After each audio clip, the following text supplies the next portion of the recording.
Hi, how are you guys? You go feeling warm? Yeah? Just to help me out, can you guys all stand up and bring your cushion and your mat over here? There you go. All the little ones. Come over here.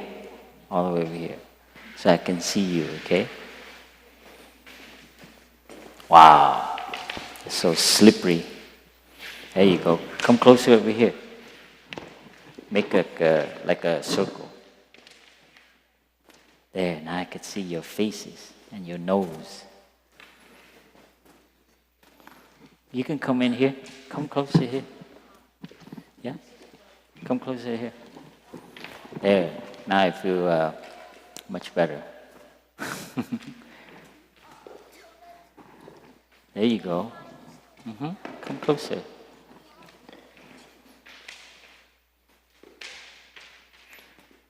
How many of you have met a new friend? How many of you met a new friend? Yeah? Great. Thanks, I Beautiful. So let's sit up beautifully. Okay, you learn how to sit beautifully already.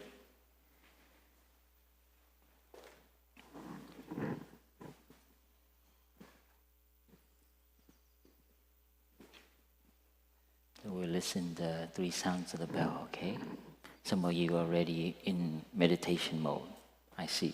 Okay, sit on your cushion, on the front part of the cushion only.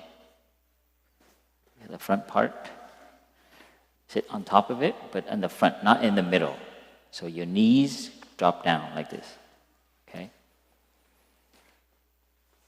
And you can sit, or you can wrap it. Yeah, you can wrap it like that. Okay? Everyone is sitting.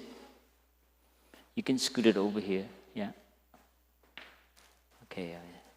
Sit beautifully, your back upright. And we'll listen to 3 sounds of the bell. Okay, everyone, you can close your eyes. And when you hear the sound of the bell, nobody can bother you, not even your best friend, not even your new friend. Okay, close your eyes, put your 2 hands on your knee area, okay? So don't move, okay? Just feel your 2 arms there on your knees. And close your eyes and stay still. Let's see how long we can stay still as we listen to the bell. And if you hear any sound from your neighbor, your friend next to you, don't open your eyes. Don't look at them. Right now, nobody can bother you, not even your friend. Okay, and you come back to your breathing. Close your eyes, just follow your breath. When you breathe in, just enjoy. This is my in-breath. When you breathe out, it's my out-breath. Just keep saying that, okay? This is my in-breath. This is my out-breath. Don't need to move. See how long you can sit without moving. My sister will invite 3 sounds of the bell and follow the sound of the bell all the way until it fades away. Okay? Let's see how far you can hear the sound of that bell. Our eyes closed, we stay still. If you stay still, you can hear the sound very long. Okay? So sit still. Your 2 arms at your knee. You drop your shoulder. Don't turn your head, even if you hear somebody. You'll hear the bell. If you stay still, the longer you'll hear the sound. In, I stay still.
can open your eyes now. So nice, so amazing. Oh, I think there are some really happy, big people here. Yeah, to know that little people can sit still. They sometimes forget that that's possible. Welcome. Thank you for being here. This first time I give a children's sharing for a long time, so I feel very kind of little nervous. Do you guys feel nervous? How many of you feel nervous? Anyone? Huh? I feel very nervous right now. I used to live here maybe 20-something years ago when Deer Park was first founded. This place used to be a kind of facility to train young people to go help other places, to fix the freeway, to fix the park. But then they ran out of money, so it was abandoned for 10 years. So this place was pretty scary. Like, you know, the dining room was really destroyed, and all the buildings you're staying in, it was very, all the windows were broken, and there was graffiti everywhere. Can you believe that? But slowly, the monks and nuns came here, and we started to fix it. I remember the first children program I did with the first retreat with our teacher here, and we went back all the way beyond the dormitories, and we found bullets. You know, the shell, many bullet shells, and then we painted them, and then we made a peace sign out of it. We glued it to a cardboard piece, and we gave it to our teacher. So because before here, the police like to practice here, but I won't get into that. Yeah. So that was my first children's program, and I think Thai liked it very much. We made a beautiful painting out of like gluing, you know, the shells on there. And so this is my first children's program. Now I sit here with you. How many of you are in school? Is this summer school break? Yeah? Are you in summer school break? Wow, so you're on vacation. Yeah, thank you for coming here. What do you learn at school? Can you raise your hand? What's one thing you learn at school?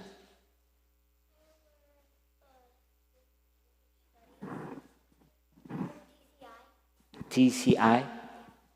TCI. What does that mean? Social study. Really? You're doing social studies? Yeah. That's amazing. What's one thing you learned from that class? I learned that like water can also make some soil. Some certain water can actually make seeds grow in soil, even though they're not there. Oh yes, water. You need water to make the seed grow in the soil. Yeah. That's great. That's beautiful. Anyone else? What did you learn from school back there? I'm from Smithfield Elementary, and I learned about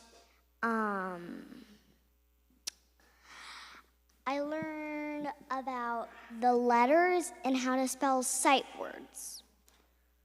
How do you spell what? Sight words. Sight word. Can you spell it for me? There's a bunch of them. One of them? Bunch. A bunch? Do you know one? The is T-H-E. T-H-E. Oh, okay. Wow, wonderful. So you learn how to spell. That's great. And write. And write. And draw. And draw. Wow, thank you. And you?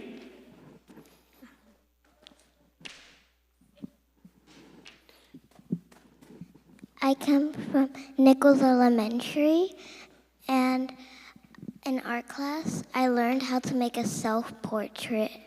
A self-portrait? Uh-huh. With pencil or crayon or paint? Markers. Oh, markers. Wow, that's beautiful. Did you have to look at the mirror or a picture? I made a self-portrait of myself, and I made a cup out of clay and painted it.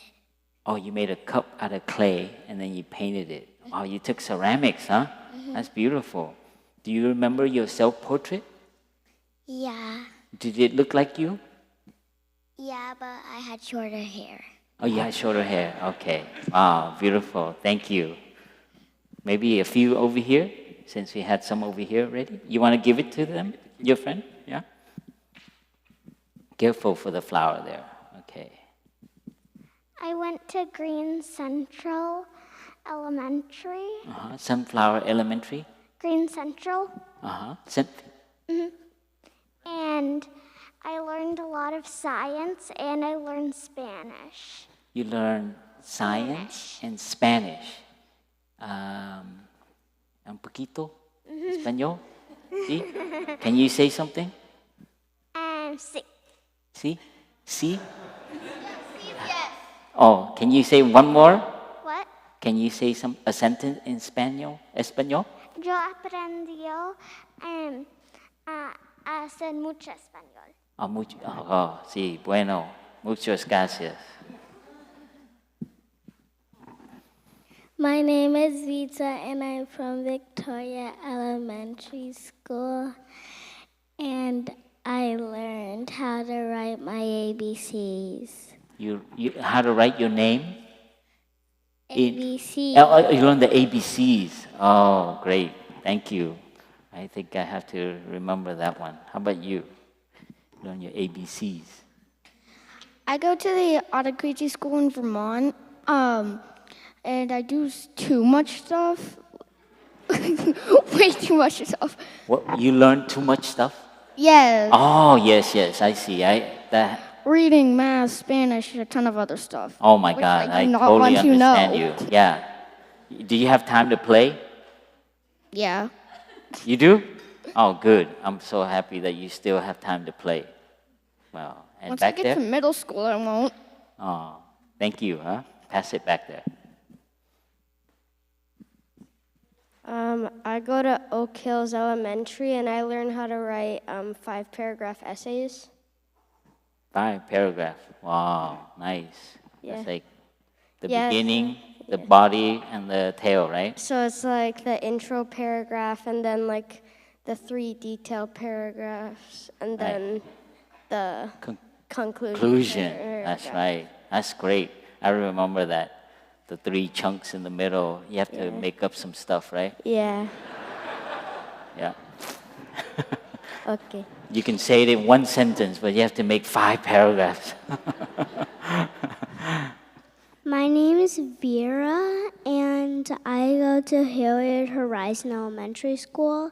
And in my school, I learned math, and I think that 2 times 2 is 4. 2 times 2 is 4. Wow, that's great. Yeah, I love. That's a good start. I love teaching. I love what like my dad and me do. He teaches me how to do times. Yeah. Like something times something, and it's really fun. Oh, times table. You're learning times table. And behind you, thank you. You learn math.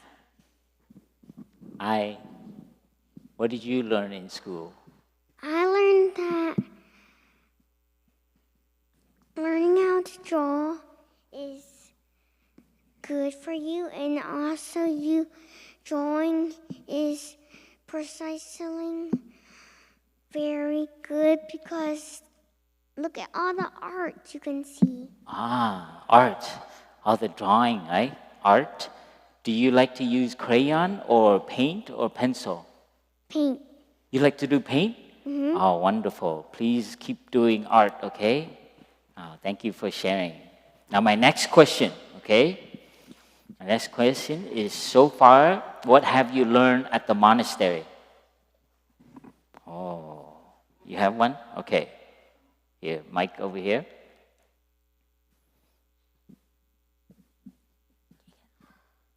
There you go. I've learned a lot of things, but a lot of things that I haven't known are eating meditations and walking meditation. Eating meditation and what? Walking meditation. Walking meditation. I haven't known those before, and the only one I know about is sitting meditation. You only knew sitting before. Mm-hmm. Wow. So what do you learn about eating meditation? You just try to think about how the food came to your hands. Yes. And how it feels. Oh, wonderful. That's great. Thank you. Oh, wonderful. Besides sitting, there's eating meditation. Did you raise your hand? Yeah? Okay, over here. Pass the mic over there. Besides sitting meditation, there's eating meditation and walking meditation. I also learned about eating meditation. Eating, okay. And do you enjoy it? Mm-hmm. Yeah? What do you enjoy about it? I like that you learn about stuff that you've never seen on like a food or tasted with a food, and when you really pay attention, you learn those things. Oh, wonderful. Thank you. That's beautiful. Can you pass it to him? In the blue shirt? Yes. I learned about breathing meditation where you only focus on your breath. Breathing. And if any thoughts come up, you're like, that is not a thought that I should think about right now. I have to push that away. Wow.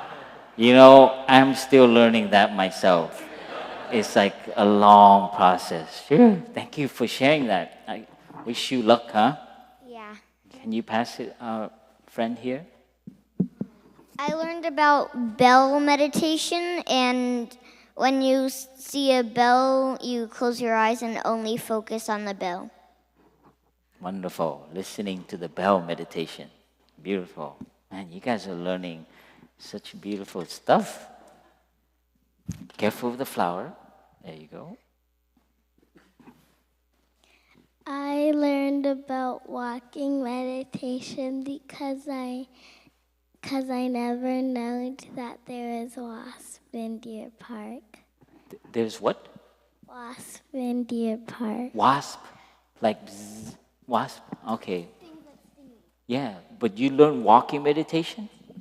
And what does that have to do with the wasp?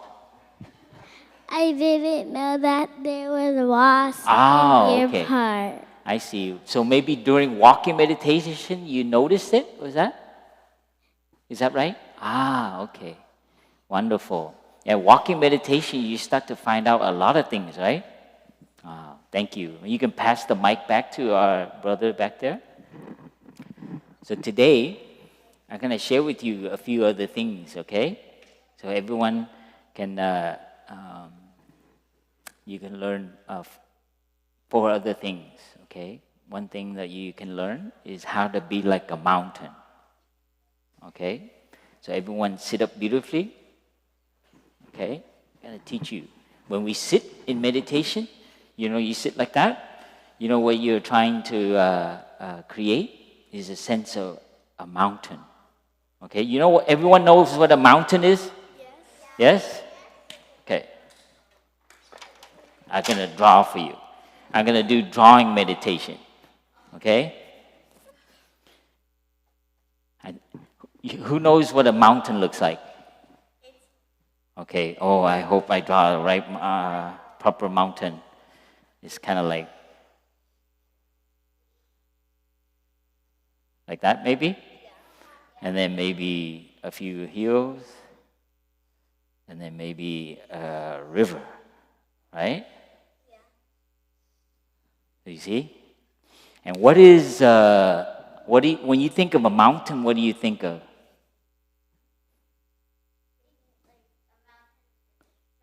Strong, okay. Okay, I have a feeling you guys went through this already, huh? Snowy, yes. Snowy. hard, like strong. Okay, beautiful. Okay, one more. Firm. So everyone sit up and let's be a mountain, okay? And you're gonna close your eyes. And you're gonna see, yes, you can, yeah, there you go. And your hand, kind of like this, okay? Your hand, you see? Like that. Can you imagine that? And then your head is somewhere here.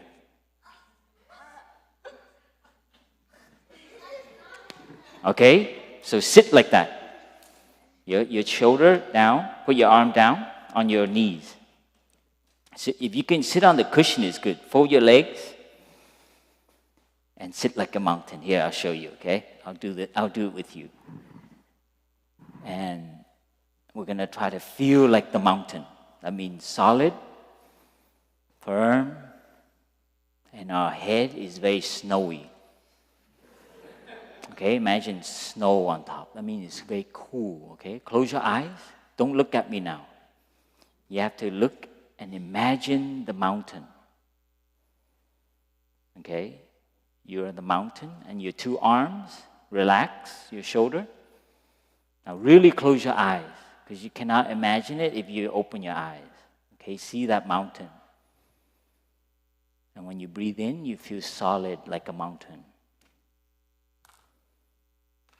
That means nothing can blow at you. And when the wind comes, somebody try to bother you, the mountain doesn't move. Breathe in, I am a mountain. Breathe out, I am solid as a mountain. In, I feel firm like the mountain. No friend, no noise, not even my parents can bother me.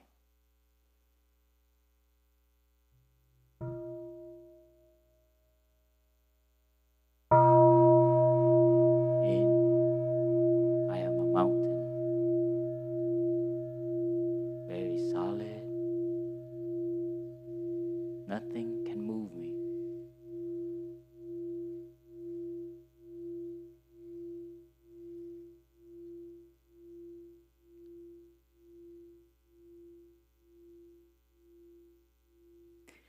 Beautiful. You can open your eyes. So next time, and this when you learn math, you can do add and times thing is very useful, right? When you learn how to read and write paragraphs, it's useful if you want to communicate, right? So this mountain, what is the useful for it? When do you use the mountain? To hike? No, when you sit like a mountain. Yes, you can sit on it. Okay, that's good. So next time, when you're somebody in the house, like your brother or your sister, or somebody in the house like your mom or dad, does something that make you really, right? And you want to like, yell? Yeah, I know. You guys, you have ever felt like that? Yeah? Okay, let's remind our parents when we're like that. Okay, ready? We're gonna go yell out. Okay, ready? 1, 2, 3. Ah! Okay. All right.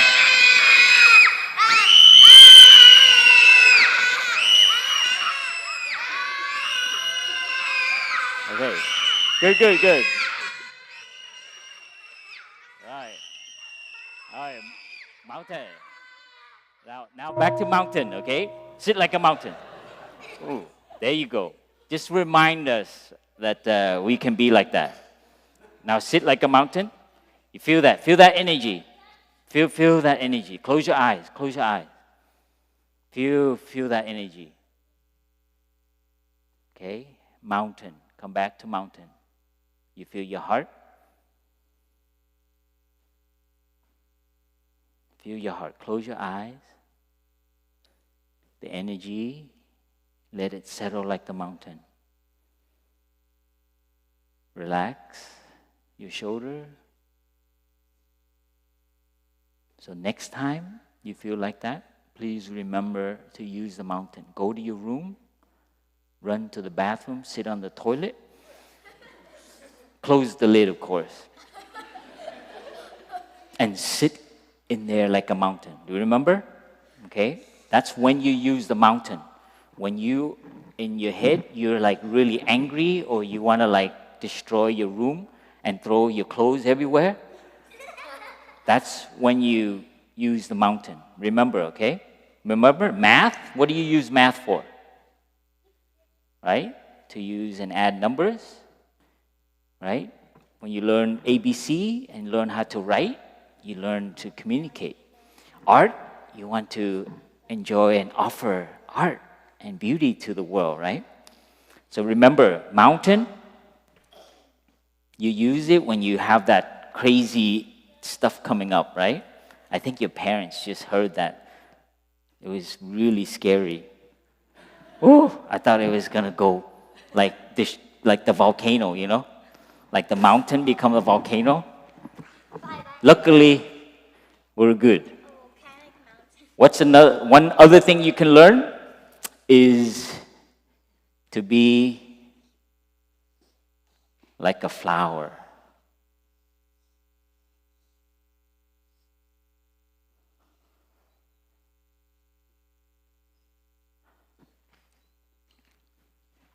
Now, how do you, what can you learn about being a flower? What's the quality of a flower?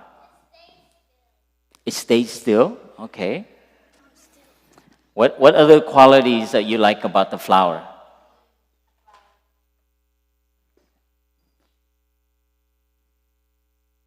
Go ahead. Look at the flower. See? That purple flower right there. It's still, and what else? It's beautiful, that's right. And what else? It's quiet. You know why your parents are laughing? No, because they just had some trauma.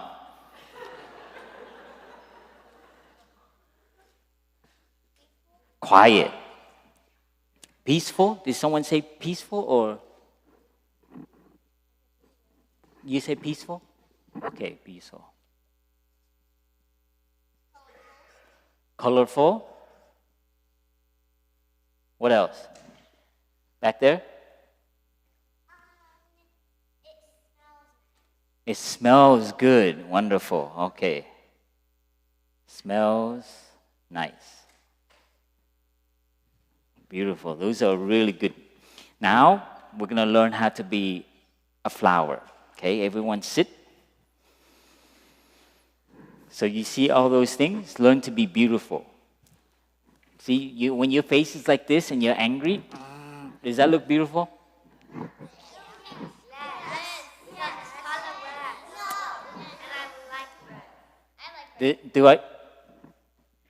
What does looking beautiful look like?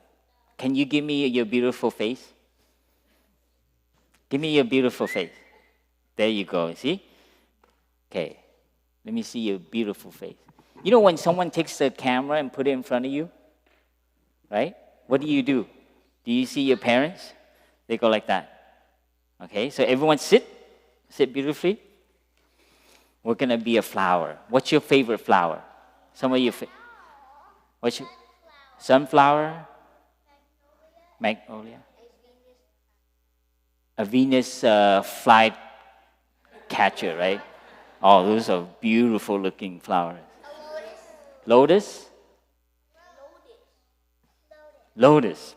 Beautiful. I hope the sisters can take you to go see their lotuses down in the hamlet. One more? Daisy. Okay, let's all sit and be our favorite flower. Now close your eyes. Okay, that means we become beautiful We become quiet.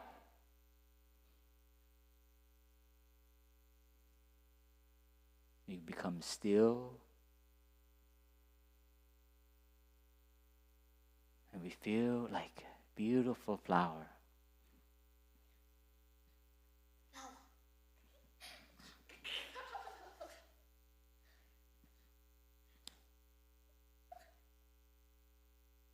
Breathing in, I am a flower. I'm a flower. Breathing out, I feel fresh.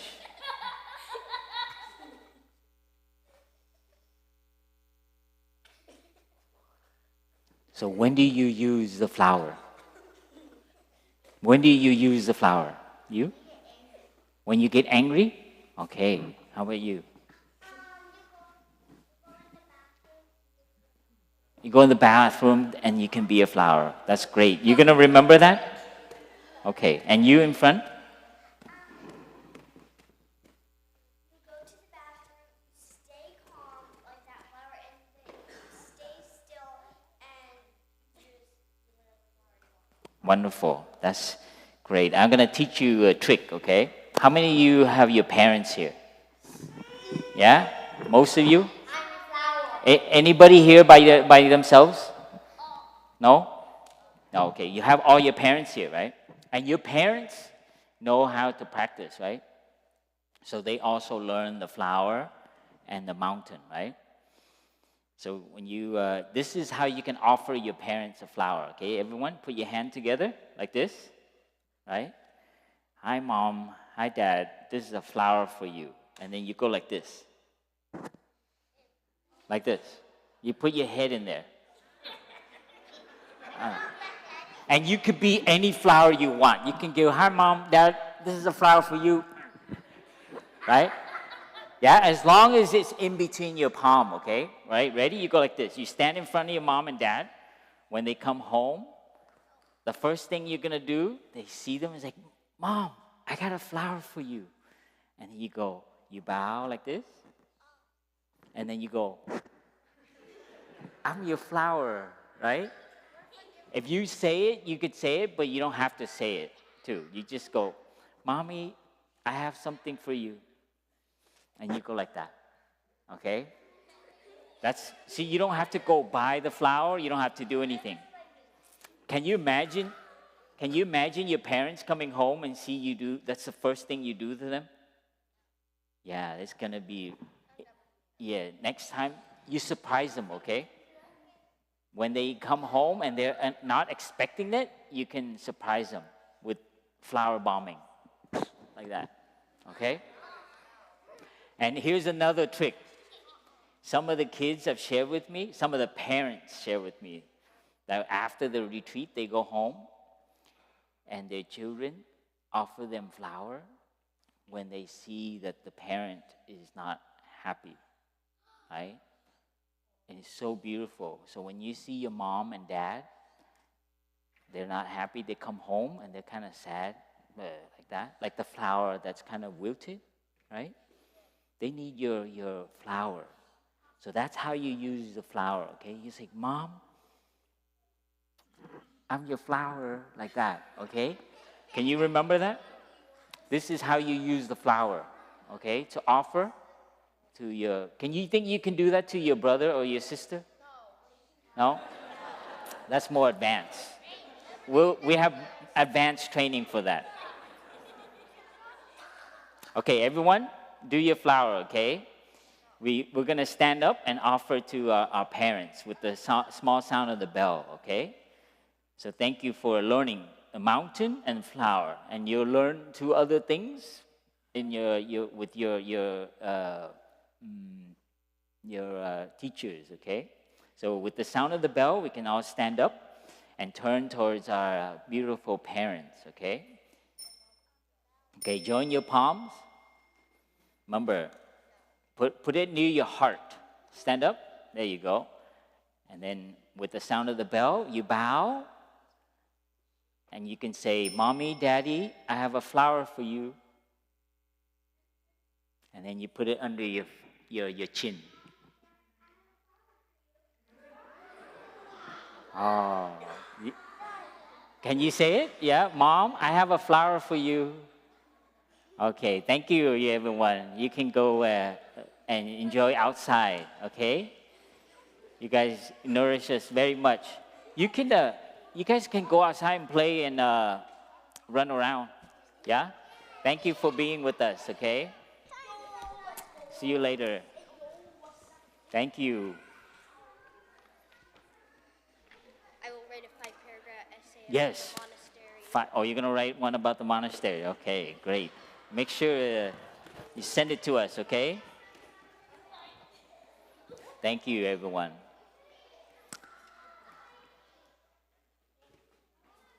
And for the big children, before we hear the bell, for those who want to like come up here, you can move up too. You don't have to, it would be kind of cool to come closer. Some of those in there to fill up this spot. There you go. But we're probably more settled, right? So let's listen to the, yeah, you can sit there. I think when you become adults, we're afraid to move around. So let's listen to one sound of the bell.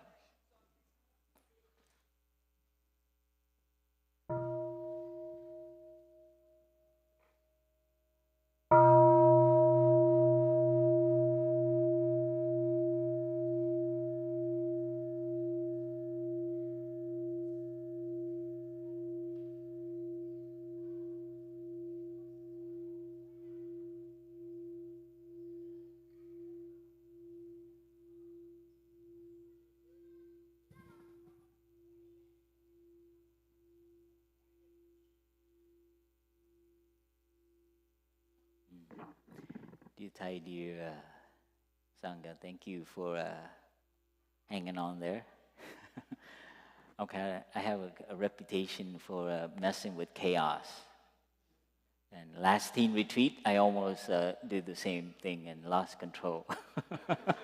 I have no idea what happened, but it got really close to going like beyond. What do you call it? And I think you can relate to that, yeah? So it's good to get that edgy feeling in the monastery, yeah? Because then you know that there's nothing that you can control. Yeah, we always like to feel like we have it under control. So I sometimes like to go to the edge a little bit to feel what it feels like to be scared that people will not listen to you. Oh my God, it's so scary. I was standing on the board and the teens went crazy. And literally I had to practice because I felt like I was going to turn around and like do this. And I would have broken my, what do you call it? That would have been my habit. And that would have been my upbringing. Yeah, and it's nice once in a while to get to that edge. And I also have to confess that sometimes I still kind of fall over the edge. And then I go apologize and then begin anew, which you'll learn this evening, I think. So it's okay when things break. We just apologize and you go on. So, but there's innate fear in all of us, I think, to lose control, to not have people in front of you do what you want. And so I was actually fearing that because there was a few that was quite, and please, it's not, if it was your kid, don't feel bad.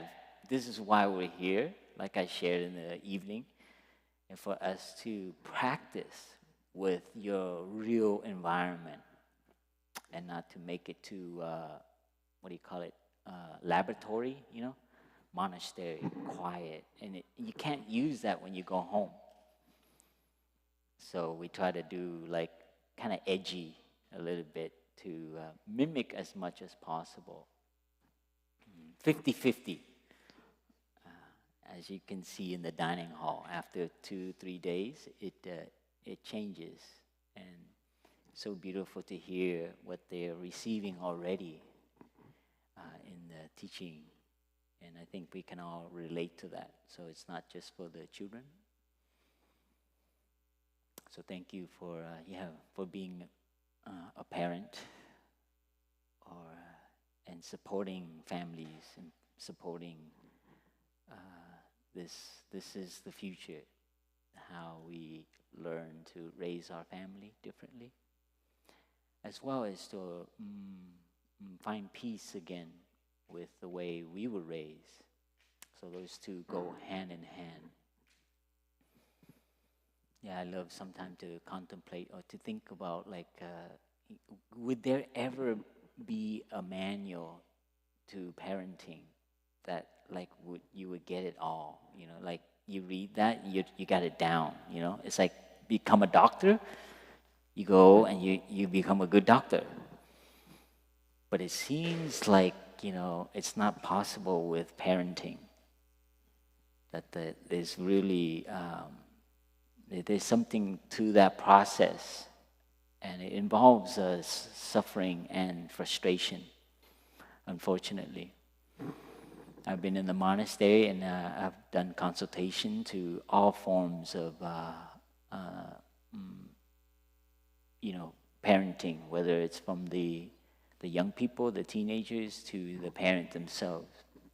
And yeah, every family, every person that comes, there's always a story, a narrative about the family dynamic. So this is very crucial that you're bringing your family here to the monastery and learning different ways and training. Not that we can get perfect at it, but that is the intention. I've been, involved with many families that grow up, and I think recently I've been telling people that I met a mother who was in my teens program, the last teen camp. I came down there because there was a family putting up a tent, and I didn't know, because we had it set up already. And when they came out of the tent, she literally came up and jumped on me and hugged me. And it's like, "Oh my God, Papyom, I can't believe it's you. What are you doing here?" And she was bringing her 13-year-old to his first teen camp. And our monastery tent had problem with the zipper. So she told her husband, the father, to go down to the store and buy a brand new tent, because she wanted to guarantee as much as possible her 13-year-old to have a good time, and that a zipper that wouldn't zip might be a problem. You can see the love, right? And I don't know if he'll remember that, the love that parents will do for their child that's so hidden. And I think I've all put that effort, that energy. And for some reason, we don't remember all of the good things that our parents have done for us. But we still do that. And so I was shocked that she was in the teen camp. And I had to come back and contemplate, because it was like sometimes you get reminded how old you are. And you have to really go, "Oh my God, is that possible?" Because in the monastery, we were like a little time zone. We just have bells, and then the schedule. It's like hours, but the calendar we hardly look at. And so we have, and every time we meet your children or your family, or every year we have a retreat, and they come up, then they remind the monks that you've aged. And that was a shock. That's like 2 generations. And I share that because I've seen so many young people grow up here, and for them to have 1 week a year at the monastery for either the holiday or the summer camp. I've seen what a beautiful young person they've grown into. Not because they're Buddhist or anything. It's just the way they speak to you. It's just so sweet, very considerate. All across, different kids here. And I hope to one day have a reunion of these families so their kids can meet each other and bring their boyfriends and girlfriends and partner to come up. That would be amazing to have at Deer Park. So many families have come here to take refuge. And I share all that just to express my gratitude for all of you for being parent and as well as finding the conditions to bring your kids and your family here. And for you also to have that break, to be, to have some space away from your kids is so needed. And that's our Thai's vision for us to somehow create. I think it's a cliche, or it's commonly said that it takes a village to raise a child. It's supposed to be in school that happens, but somehow it's something is lacking in our education system. So I think this is our teachers and the monastics' aspiration to bring, this type of education into schools, the Wake Up Schools movement. So, and as well as to bring families together and connect families in all different ways, because it does. The truth is that it's it can't be. Mother and father raising two people raising a child, it implodes because you can only, it's the dynamic. You need diversity, you need support. And that's why our teachers emphasize so much to build community, to build sangha, and to open up the monastery for families to come. And we also emphasize it. In Plum Village, it's incredible to have kids from all parts of the world come to mix that diversity so they can see. So that's our hope for for building and affecting change in society by creating more considerate, more kind, more lovely people. And so there's different from family, toddlers, children, all the way to teen, and we have Wake Up Young Adults program, and we also had a retreat in spring as well. And then of course the adult retreats themed on different topics, whether it's just basic meditation or BIPOC or LGBTQ. So these are also ways that we can offer the teaching to different segments, different aspects of being in society. So this is Thai's vision. Today I'm kind of tasked to also share about the Five Mindfulness Training.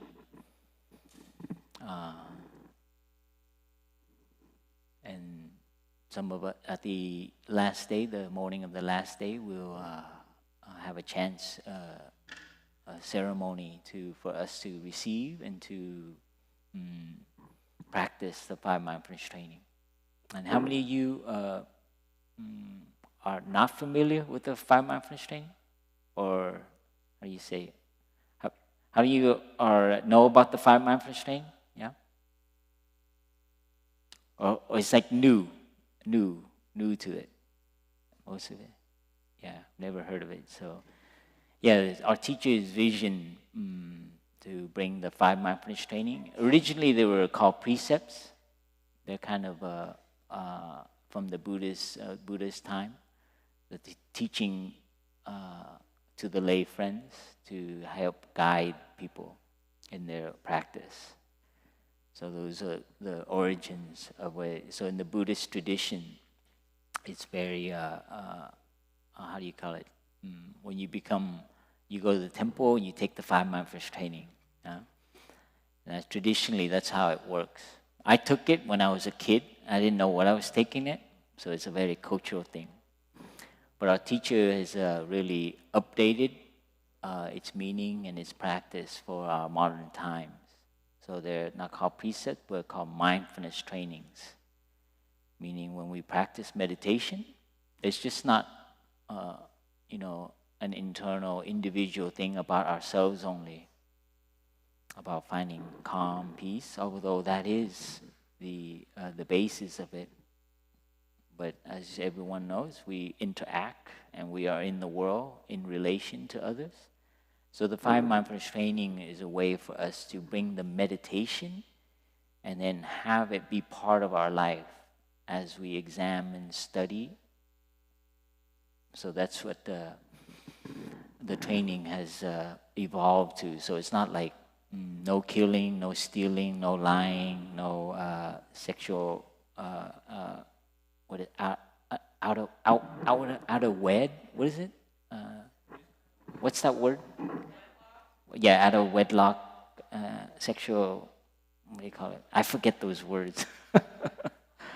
Affairs, right? Affairs. Yeah. And then, of course, no drinking. Originally, it's like that. It's very, one word, no, no, no. But our teacher has also transformed it to not be like do not do this, but more like a practice of awareness. So each one of the trainings, it begins with awareness of the suffering that is caused when we do something, and when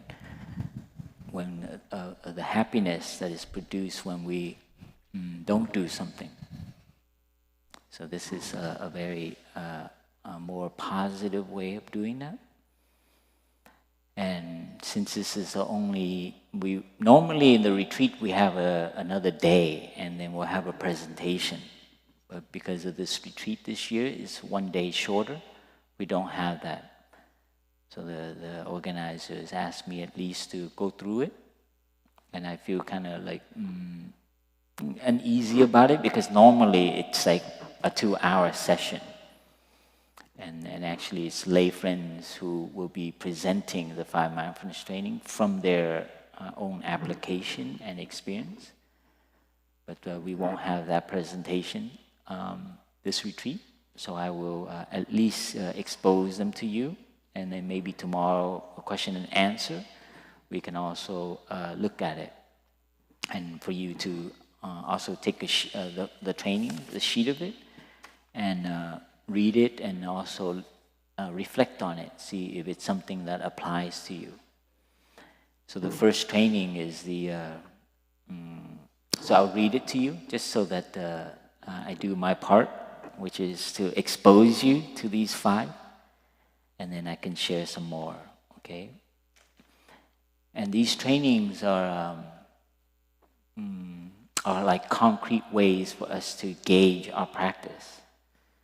So when we're sitting in meditation, we can feel peaceful, we can feel calm, we can feel less stress reduction, right? Oh, it's great. So how do you gauge when you're not sitting?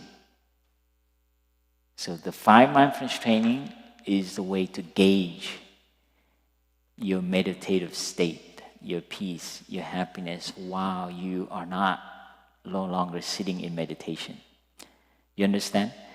I sometimes share with the young people that it's like the mirror, the 5 mindfulness training. Every time you read it, it's like a way to reflect. And sometimes a sentence will make us reflect on, oh, wow, last week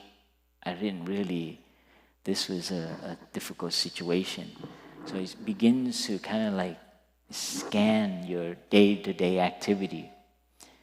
So that's why it's worded, and why when we take the 5 mindfulness training, we're encouraged to recite it regularly, every 2 weeks.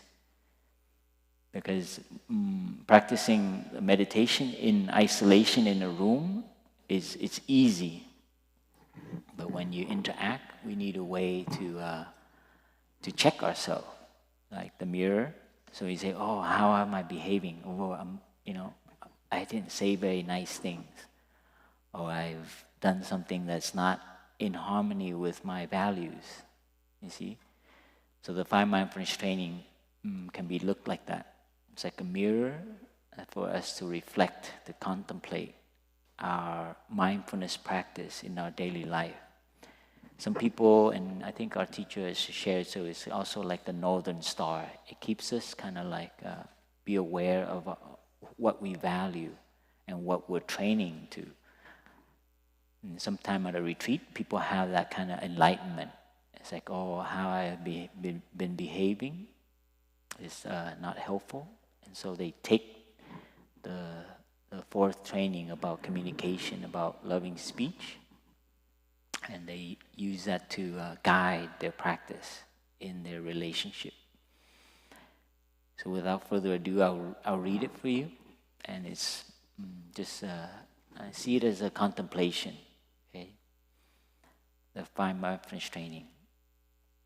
The Five Mindfulness Training represents the Buddhist vision for global spirituality and ethic.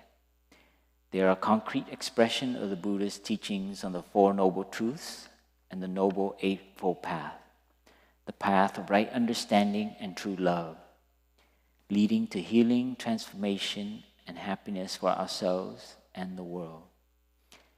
To practice the Five Mindfulness Training is to cultivate the insight of interbeing, or right view, which can remove all discrimination, intolerance, anger, fear, and despair. If we live according to the Five Mindfulness Trainings, we are already on the path of a bodhisattva. Knowing that we are on that path, we are not lost in confusion about our life in the present or in fears about the future. This is to say that when we are actively engaging positively to change our lives and how we interact, it's energizing. So we don't get as much impacted by the news negatively. That kind of like how it makes us immobile, depressed, passive, and so on. So the trainings, when you recite them over, it helps us, like you're active in changing your life. The first training is reverence for life. It used to be do not kill, that's it. Now it's 5 sentences, I think. Aware of the suffering caused by the destruction of life, I am committed to cultivating the insight of interbeing and compassion, and learning ways to protect the lives of people, animals, plants, and minerals. I'm determined not to kill, not to let others kill, and not to support any act of killing in the world, in my thinking or in my way of life. Seeing that harmful actions arise from anger, fear, greed, and intolerance, which in turn come from a dualistic and discriminative thinking, I will cultivate openness, non-discrimination, and non-attachment to views in order to transform violence, fanaticism, and dogmatism in myself and in the world. So as you can see, it's much more subtle and more comprehensive in the different ways that we can kill and support killing, exploiting, polluting, and taking from others their chance to live. That means it could be, taking water from buying a lot of cotton t-shirts, because that water comes from a certain part of region of the world. So when you study and you learn, you can see that killing is not as straight. Nobody's going to stab or kill someone, or shoot someone here. But as you can see, there are subtle ways. And you can see also in the language, in the culture of our society, that condones violence and acts of killing. And you can see how that has produced a kind of culture in our youth and our young people now who have access to violent instruments, guns, and so on. So this is a way for us to examine the different forms. And there's another one where you kill spirit and you kill mentally. In the family, I think we all know that. You can look or you can be silent and it can kill the spirit of somebody or someone in the house. So this is, how can you meditate if you be like, it's like someone can go to a meditation workshop, come home, and be like that. So those two things cannot, it just not congruent, So that's why it's important, the Five Mindfulness Training be so part of the meditative experience. And of course they go hand in hand. So in a way, the trainings are a way for us to look deeply. And the posture, the other practice help us to stop. So this is the first one. The second one is true happiness. Aware of the suffering caused by exploitation, social injustice, stealing, and oppression. I am committed to practicing generosity in my thinking, speaking, and acting. I'm determined not to steal and not to possess anything that should belong to others. And I will share my time, energy, and material resources with those who are in need. I will practice looking deeply to see that the happiness and suffering of others are not separate from my own happiness and suffering. That true happiness is not possible without understanding and compassion. And that running after wealth, fame, power, and sensual pleasures can bring much suffering and despair. I'm aware that happiness depends on my mental attitude and not on external conditions, and that I can live happily in the present moment simply by remembering that I already have more than enough conditions to be happy. I'm committed to practicing right livelihood so that I can help reduce the suffering of living beings on earth and stop contributing to climate change. So this one is about not originally it's do not steal, but you can see more elaborately and more modern and how interconnected we all are, especially in terms of the way that the economies have been globalized, how we can steal. I think in America, I forget the number, it's like 80 or something that we take away from the resources on the planet, as well as producing trash. I think many third world countries now are not taking America as trash now. I think we're in a little trouble now. So these are ways for us to examine our world and different ways that we live, and questioning about, buying material things and so on, and how that. So anyway, it's very. I don't want to explain everything, but it's something in my own personal life I never reflected about. I used to like to buy clothing, like. What is it? Lacoste, Armani. What are some other things that is so expensive just because of the label? And the worst is like every season the color changes, and I would go buy because they said it's this color for this season. Does it? Oh, I don't know if you're gonna raise your hand, but does any of you do that? I used to do that. And you're oblivious. I would buy shoes. I would have so many shoes. And so there's a questioning of like what it means to earn our money and then our right to buy more things because that's my right. So I risk. That's why we usually have lay friends share this than a monk sharing this, because it's risky. It can borderline kind of like, this, you need to do this, you need to do that. Or is it moralistic? I hate that stuff. That's why it's a little difficult for me how to share this so briefly. But this is for us to examine for ourselves. It's not for us it's not on anybody to tell you what to do with your lives. These trainings are for us to receive, to study it, to train and to reflect about it, if there's any truth about it. And that's what it means to practice mindfulness. You're mindful of what you're doing. You're mindful of where you buy this, how many times you buy that, and subtle ways that we are depriving other people of an opportunity or even access because we're so used to it. Well, how is the new word? Privilege, yeah?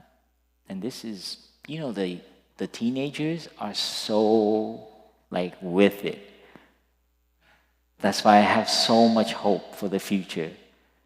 The last teen retreat, I discovered, at least in my family, and I think overall, when they presented the Five Mindfulness Training, how sensitive they are to the ways they affect the world. So this is a great hope for us, that our children, my niece knows about, what is it, first-use plastic or something like that? Yeah, what is it? First single-use plastic? And she tells my grandma, and she carries around her own straw. You cannot underestimate that, because it's the heart that is there. That is, it's not like, what does that have to do with anything? But it's just like my niece is aware of that. When I was a kid, forget it. It's like, G.I. Joe, right? Little plastic figures and attack each other, When I was her age. So it's just so much hope in my heart to know that this is like mycelial spreading in our culture. However, you might be convinced by the media that it is not so, don't believe it. It is happening. And it's happening underneath and we don't see, but it is there. True love. A third training. Aware of the suffering caused by misconduct, by sexual misconduct, I'm committed to cultivating responsibility and learning ways to protect the safety and integrity of individuals, couples, families, and society. Knowing that sexual desire is not love, and that sexual activity motivated by craving always harms myself as well as others. I'm determined not to engage in sexual relations without mutual consent, true love, and a deep long-term commitment. I resolve to find spiritual support for the integrity of my relationship from family members, friends, and Sangha with whom there is support and trust. I will do everything in my power to protect children from sexual abuse and to prevent couples and families from being broken by sexual misconduct. Seeing that body and mind are interrelated, I'm committed to learning appropriate ways to take care of my sexual energy and to cultivate the 4 basic elements of true love: loving kindness, compassion, joy, and inclusiveness for the greater happiness of myself and others.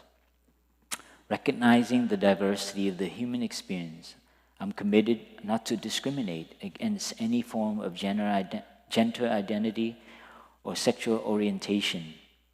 Practicing true love, we know that will continue beautifully into the future. This one is just in general about sexual energy. There's nothing wrong with sex. It's a very sacred act. Just to, comment on this, and this training is a commitment to actually resist this collective energy in our society to sexualize everything. And this is what's happening to our youth and happening to adults as well with the internet. So we're entering, this is actually how humans are put into their place.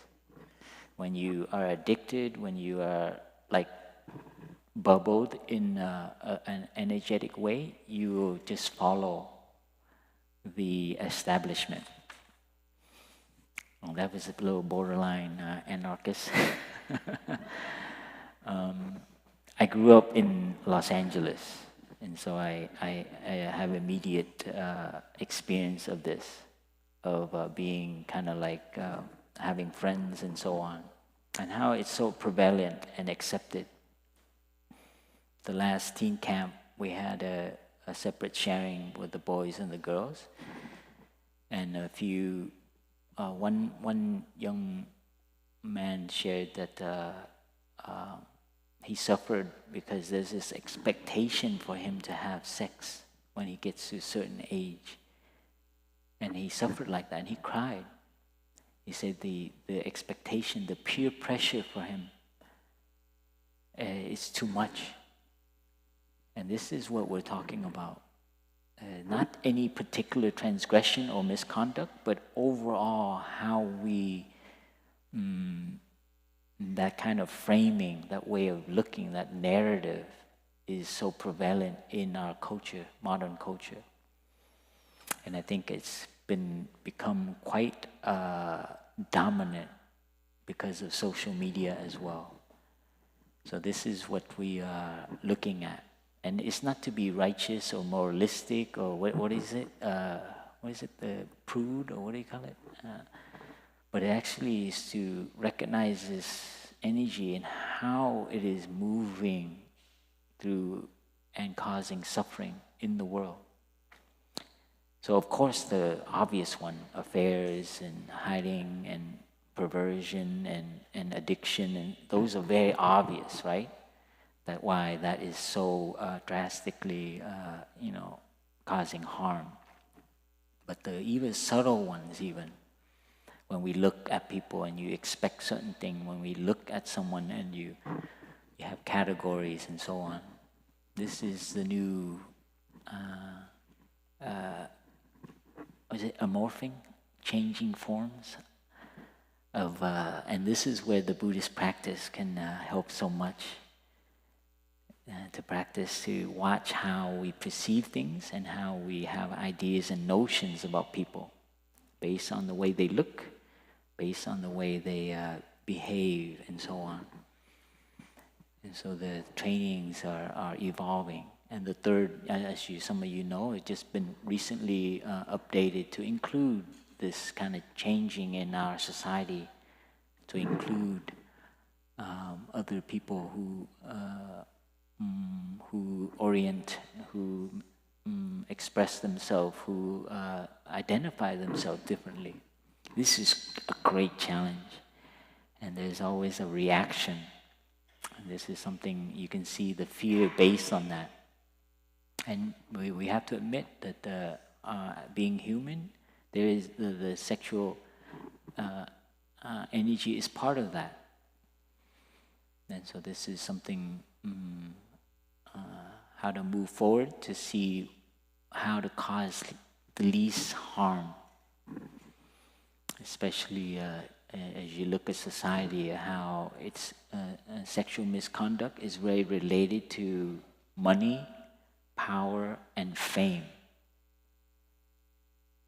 You can see all the news stuff, it comes, that's what has happened.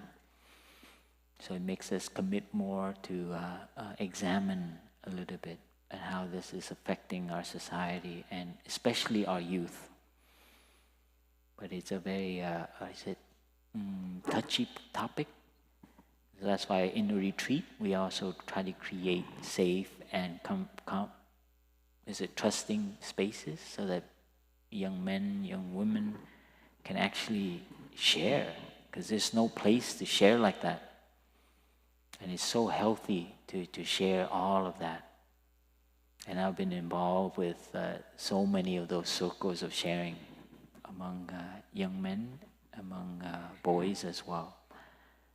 So this is something we know is happening, and that's why the practice for us to create communities and circles to see how we are affected by it. Very important for us and it's very linked to happiness. Sometimes someone is behaving in a certain way, and it's superficially it looks like they are unhappy with something, but underneath it is also their struggle with their sexual energy. So that's we need to allow that to flow in a person, or the expectation and so on. Those kind of tension will cause us to do other things, and you think that's it, but it's actually underneath. It's something else. And that's why we need to create more spaces like that. The fourth training is loving speech and deep listening.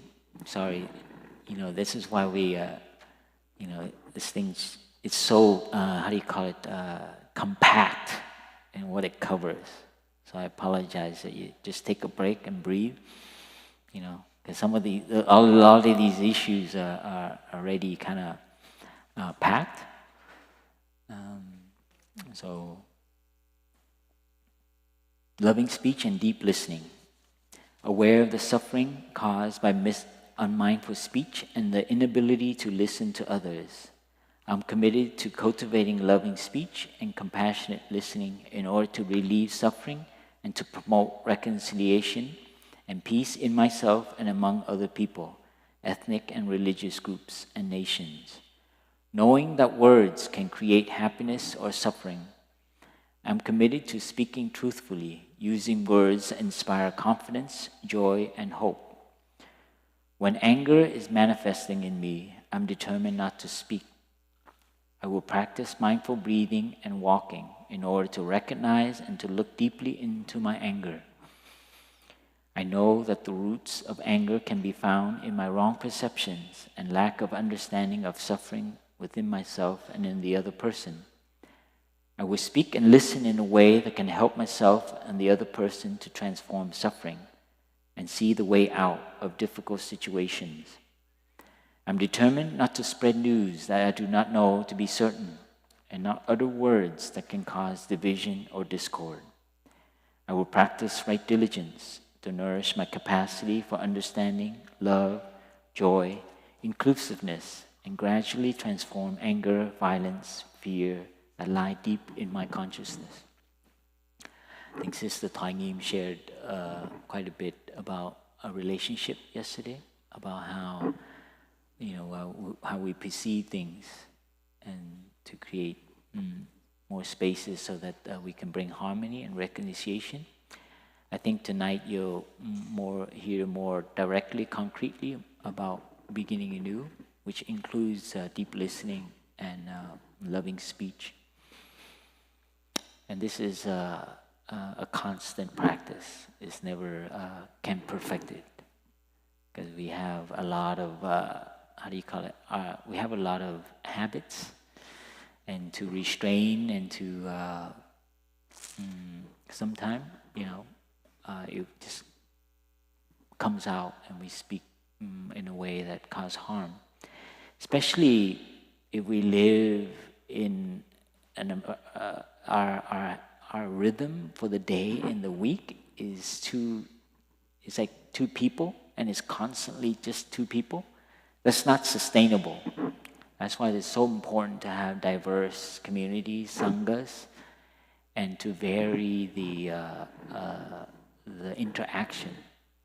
So I might be having some difficulty with one person, a brother or sister, but I live in a community of 50 people, and so I can have other interaction. So having diversity of like mental formations. And some are good, some are nourishing, and and then when you have that nourishment, then you start to look differently at what has happened. You see? So that's why it's so important to have diversity and multiplicity in relationship.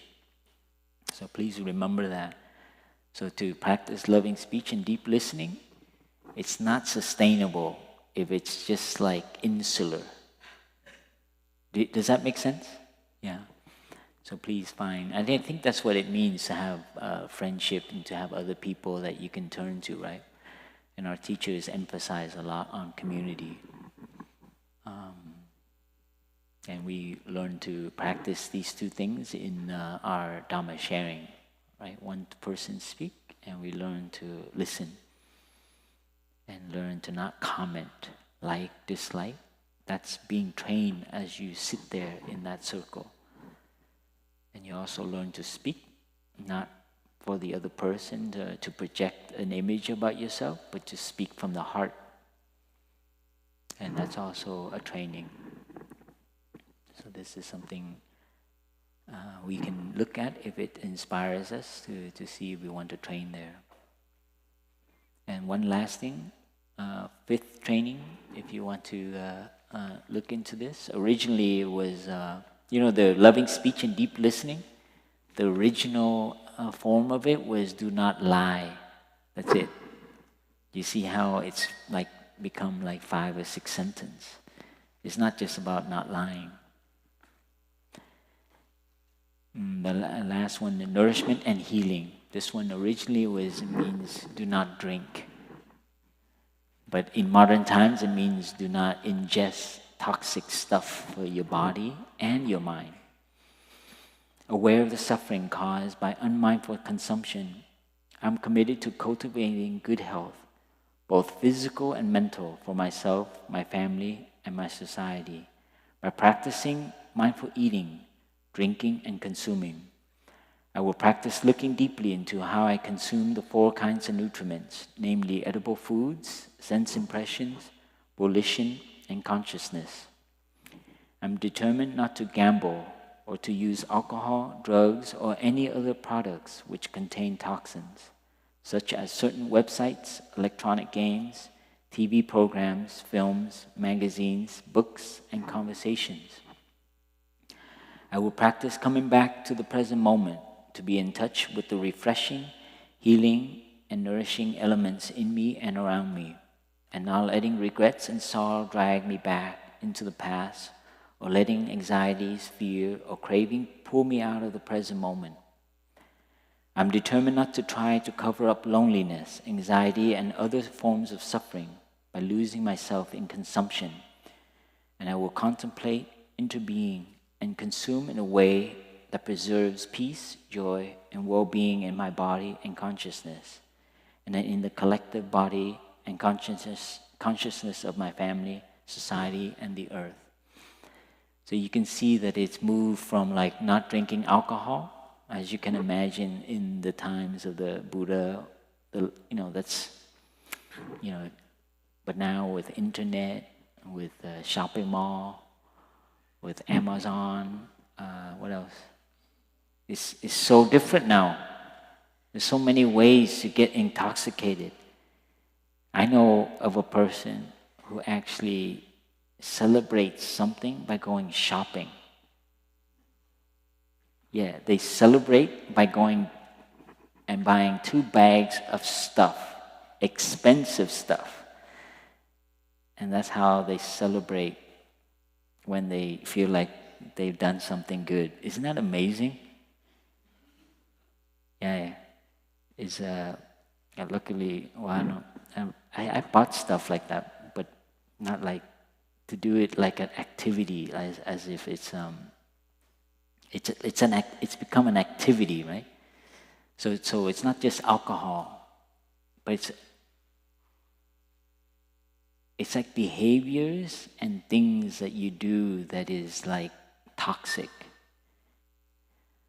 Does that make sense? Like going shopping to relieve something or to express something, and not seeing the effects of that. I know that's kind of weird to talk in America, the place that created the virus of the mini malls and the malls. I grew up in 1980, in the 80s, the Reagan era. I hung around in the malls a lot. Luckily, I didn't buy much, but my friends bought much. My sister bought much.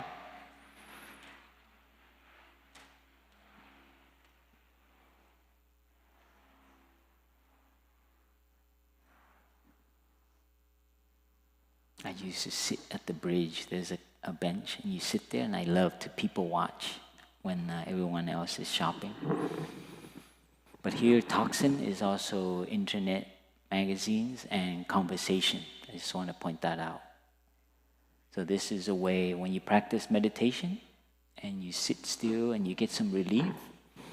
But now here, meditation and mindfulness is to examine how you're receiving things, not just alcohol through a beverage, but actually, is this conversation helping me right now? Is this email helpful? It creates more hate in me, more judgment, more blame. So when you're practicing mindfulness, you're using that to look deeply how different things are, we call them toxic because they create more suffering for yourself and for other people. So that relates to shopping because it's behavioral and patterns that we use to keep ourselves in that spot. So I want to encourage you to get a sheet and read it yourself and look to see if there's anything there so that you would like to adopt, to engage yourself in, to examine your own life. And that, use your time now to a few more days, I guess we have, to reflect on some of these mindfulness training and see any of these 5 pertains to areas that you like to bring more awareness to. You see that? So it's not just about folding your legs and closing your eyes and spacing out, but it's about actually looking at how you speak, how you behave, how you interact with the world, as well as looking at how the world behaves, the news, the drama, and how that cause suffering or create less suffering. So this is our teacher's vision why meditation is not just like to go build, like now it's become like fitness. They have, I went to a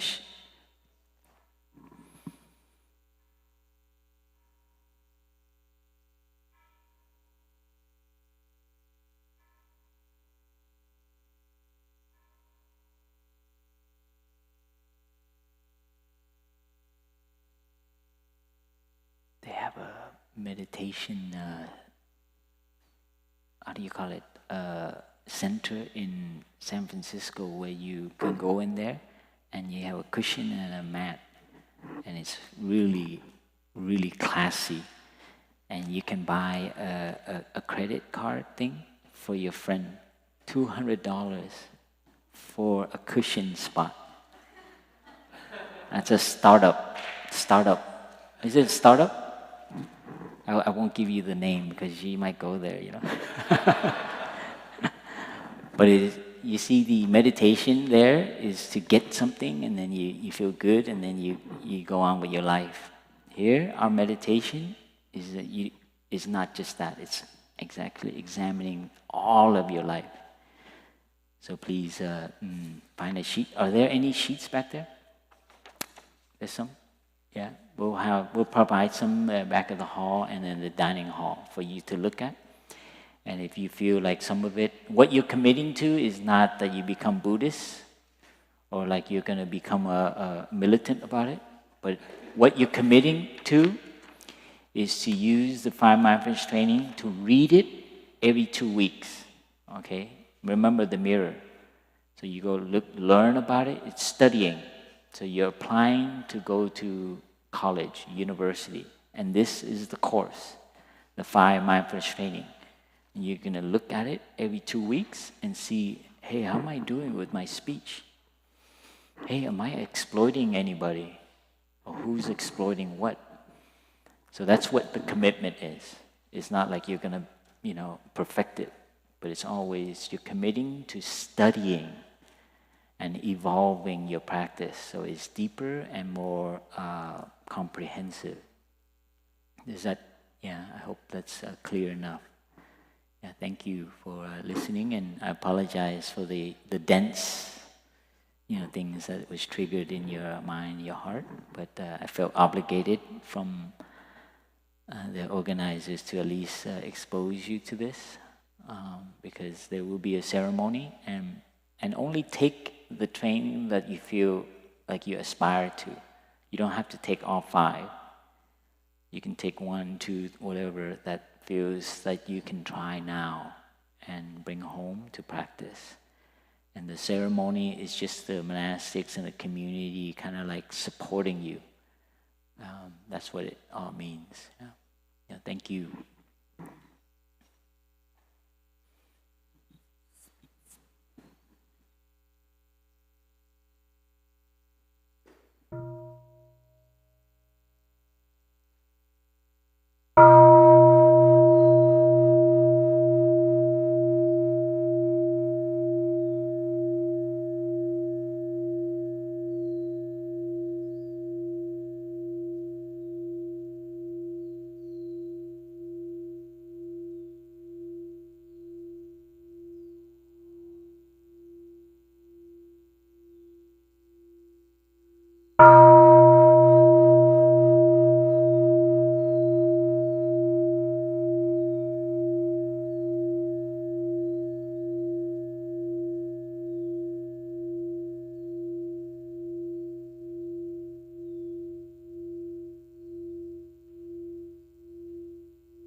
And if you have any questions on them,